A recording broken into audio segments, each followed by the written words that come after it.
Namaskar. Hello and welcome to PGurus channel. I'm your host Sree Iyer. As always, a pleasure to welcome Congressman Raja 𝗏𝗏𝗏. He has been on our channel before. Let's welcome Congress Raja 𝗏𝗏𝗏. Namaskaram, sir. How are you? Hey, namaskaram. How are you, my friend? I'm doing well, Congressman Raja. So I have three questions for you, and we'll keep it very brief because you have to go for a party. The first question I have for you is TikTok. Congratulations. You've done a lot of work in the background to try and get this thing to a certain stage. Talk to us a little bit about the experience. When did you realize that TikTok was actually leaking data of United States citizens, which is where the big concern is? Over to you, sir. Well, I think that your viewers probably know this, but TikTok is owned by a Chinese Communist Party controlled company called ByteDance. And unfortunately, ByteDance has, repeatedly, along with TikTok, made misrepresentations about the security of its data. There are about 170 million Americans on TikTok. And, previously ByteDance and TikTok claimed that none of this data was available to people in China. And that turned out to be false. Not only is it available to people based in the PRC, but it's regularly accessed by those people. Secondly, they said that it was never weaponized against US persons. That turned out to be false. Not only was it weaponized against American journalists who had covered TikTok and were concerned about the security of the data.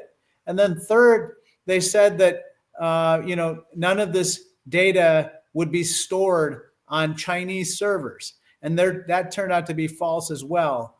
And so given all this, the courts recently as Friday, upheld the TikTok law because they said that it was a good hybrid of efforts to protect people's free speech rights while at the same time mitigating the threat posed by the Chinese Communist Party. And so now it's time for ByteDance to accept the law and to divest itself and sell TikTok USA.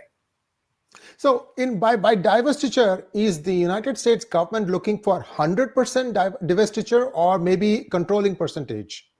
It's a controlling percentage. So 51%, okay, or 50.5, something like that. Yeah. It's actually more than that. It requires that a CCP controlled company not own more than, I believe, 20% of the company. I see. So this was the conclusion part of the judgment. And I'm just going to read this out. They have until 19th of January 2025 to execute this agreement unless they get a 90-day extension. What is your gut feeling? What do you think is going to happen on this? Look, I think that Donald Trump has talked about, trying to, quote unquote, save TikTok. So this is his opportunity to save TikTok, to engineer a deal. It could be the deal of the year. And Donald Trump made it happen. So I'm hoping that, ByteDance will understand the gravity of the situation, accept the law, and sell. I know that there are already bidders lining up, and it's time to make it happen. Well, the who's who of VC communities has put money in ByteDance, Sequoia, SoftBank, what have you. I mean, there's a lot of money from the VCs inside already. So I'm curious how this is going to play out. But congratulations, Congressman Raja. You told the last time you had been on our channel that you're going to make sure that the tariffs on EVs will be significant and that they will not be allowed to dump in the United States. In fact, it didn't happen even in the Western Europe. So congratulations, you said something and that happened. So I hope that what you're going to say to my next question will also happen, and that is the plight of Hindus in Bangladesh. Right. You've already expressed some concern. You've written a letter saying that you're really concerned about what is going on. Congressman Raja, you have a ringside view of what is going on. Please talk to us a little bit about what happened. Does the United States still have a measure of control of what is happening there? If not, how do you think this is going to play out? I think the control that we have is that we are in some ways directly and indirectly trying to support the government of Mohammed Yunus, who is the current head of the transition administration. What we should do, what we should continue to say is you can have our support so long as there's protection of minorities, including Hindus. I have repeatedly now called for a couple of things. One, that the U.S. government do everything in its power to condition our support based on their protection of minorities and Hindus. And secondly, I'm calling on the government of Bangladesh to make sure that Hindus and others are protected. And you can't have a situation such as what we're seeing following the arrest of a recent religious leader, a religious Hindu leader. These killings or other violence. It's got to come to a stop.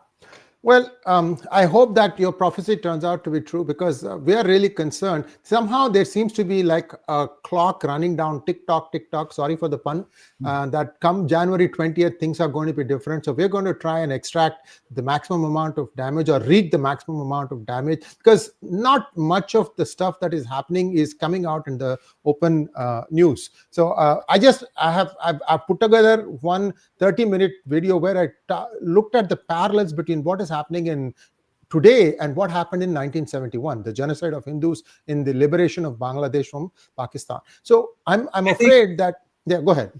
Maybe your viewers already know this, but at one time, Hindus comprised above 20% of the population of Bangladesh.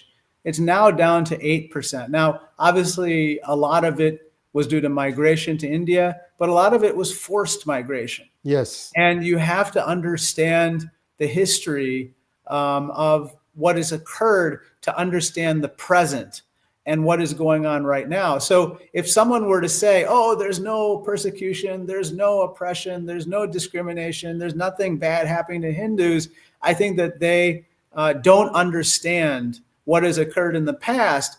And as a consequence, they're not going to be able to correct what's happening presently.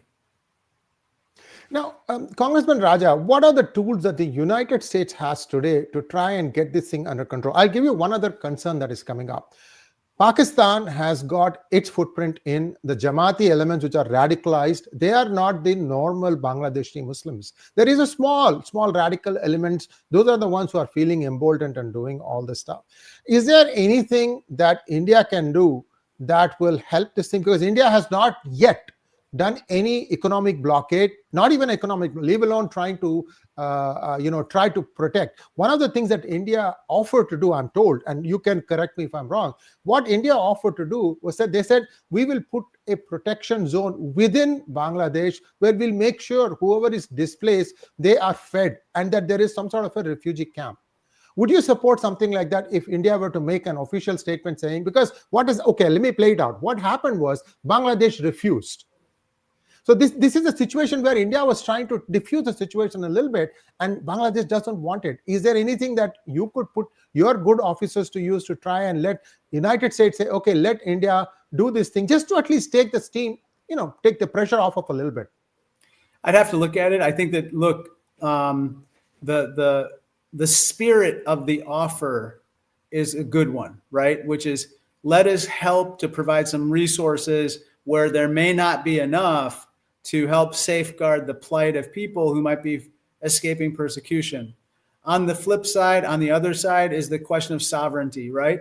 And you need to have a situation where the country in which such a safe zone is being established consents to it, welcomes it, makes sure that somehow the people who are there to protect are not attacked themselves. Then you have a whole other scenario, which I don't think anybody wants. My last point, which I think is I would just say what the Indian government is also proposing is a responsible one, in the sense that they don't want to necessarily create an economically dire situation in Bangladesh that would then lead to other second order effects that could impact India as well, or other neighboring countries. My hope is that the US, working with India, working with others, can help to restore order in Bangladesh. We want Bangladesh to succeed. At the end of the day, we want that government to flourish, but it can only flourish where there's order. And there can only be order where everyone feels safe, including minorities, including Hindus. Thank you so much, Congressman Raja. You've been a watcher of what China does. In fact, you were part of the team that went to Taiwan with the then Speaker Nancy Pelosi, and you've got a front and center view of what's happening in China. What I'm hearing is that China and Chinese arms and ammunition, it's finding its way into the Pakistani troops, and they are now using them to create unrest in Jammu and Kashmir, especially just before the elections. There were a fair amount of attacks. What was galling here was they were using bulletproof piercing bullets, and they were also saying that these are not terrorists per se, but they are snipers. Snipers could only be possible if they are part of the regular Pakistani army. So question is, isn't United States having some measure of control over what Pakistan can and cannot do? Well, as you can tell, the American government doesn't have as much control as it would like, or as much influence as it would like, as you can see just from the current house arrest of Imran Khan. As you know, essentially the democratically elected government of Pakistan in the form of Imran Khan was arrested. He's under house arrest today. And there's a new government in place. And as you know, the military has a lot of sway. At the end of the day, the military of Pakistan relies on the CCP, the Chinese Communist Party, for a lot, whether it is arms, whether it is resources. And that's why I think it's so important that we band together with India and others to counter the CCP. The CCP is a malign influence in the Indo-Pacific region today. And we have to work together to, make sure that not only the CCP, but everyone knows that there's an international rules-based order. We have to strengthen the Quad, which involves India, the US, Australia, and Japan. We have to strengthen other agreements and arrangements. And I'm confident that will happen not only under the Biden administration, but the incoming Trump administration as well. Thank you so much, Congressman Raja. Thank you. Happy New Year and Merry Christmas. Namaskar. Namaskar, and happy holidays to everybody as well. Thank you, sir. Thank you.